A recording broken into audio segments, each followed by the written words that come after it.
Welcome back to another video. It's a girl Sasha, and today I'll be sharing with you how I've made this morning juice for health.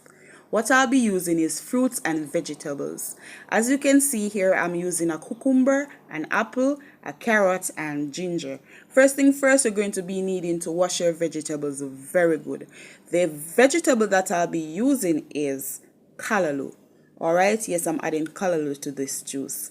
What I'll be using to juice this juice is a blend. I'll be blending it. Alright, as you can see here, I'm adding the fruits and the vegetables to the blender. Please enjoy the video. Don't forget to like. Don't forget to share.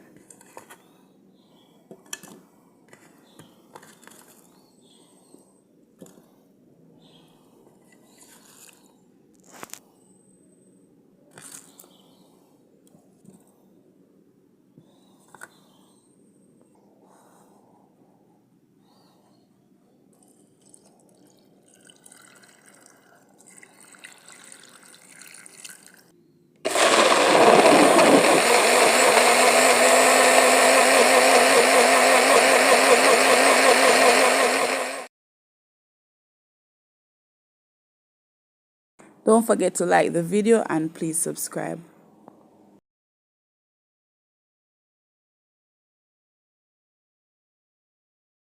So this is the part where I'm adding some black pepper.